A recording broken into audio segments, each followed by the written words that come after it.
देखिए, अरविंद केजरीवाल जी अपने पाप का फल भोग रहे हैं। झूठा भरम का वातावरण बनाकर झूठी वादा कर करके वो एनजीओ चलाते थे ना। सबसे दुखद और काला अध्याय कोई लिख रहे हैं वो अरविंद केजरीवाल जी। ये लोकतंत्र का सबसे दुखद और काला अध्याय कोई लिख रहे हैं वो अरविंद केजरीवाल जी। नैतिकता के आधार पर जिसकी भी इस तरह की गिरफ्तारी हुई है वो अपने पद का त्याग किए हैं और जो लोकतंत्र का सम्मान है उसको बढ़ाए हैं।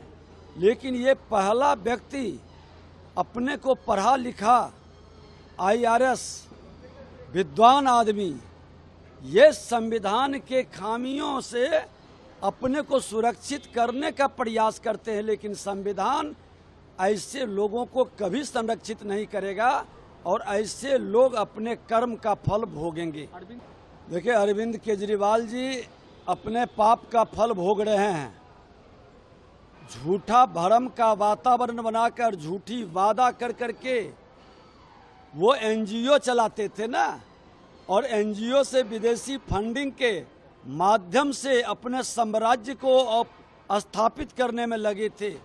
और आज उच्च स्तरीय जब इसकी जांच शुरू हुई है तो इनकी पैठ कितनी गहरी है भ्रष्टाचार में ये स्पष्ट हो रहा है। लेकिन ये लोगों को भरमाएंगे, बरगलाएंगे, सहानुभूति लूटने का प्रयास करेंगे। ये लोकतंत्र का सबसे दुखद और काला अध्याय कोई लिख रहे हैं वो अरविंद केजरीवाल जी। नैतिकता के आधार पर जिसकी भी इस तरह की गिरफ्तारी हुई है वो अपने पद का त्याग किए हैं और जो लोकतंत्र का सम्मान है उसको बढ़ाए हैं।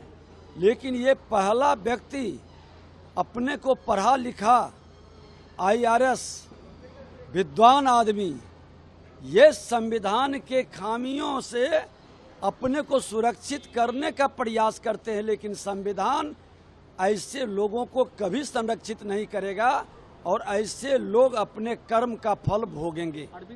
देखिए, अरविंद केजरीवाल जी अपने पाप का फल भोग रहे हैं। झूठा भरम का वातावरण बनाकर झूठी वादा कर करके वो एनजीओ चलाते थे ना, और एनजीओ से विदेशी फंडिंग के माध्यम से अपने साम्राज्य को स्थापित करने में लगे थे। और आज उच्च स्तरीय जब इसकी जांच शुरू हुई है तो इनकी पैठ कितनी गहरी है भ्रष्टाचार में ये स्पष्ट हो रहा है। लेकिन ये लोगों को भरमाएंगे, बरगलाएंगे, सहानुभूति लूटने का प्रयास करेंगे।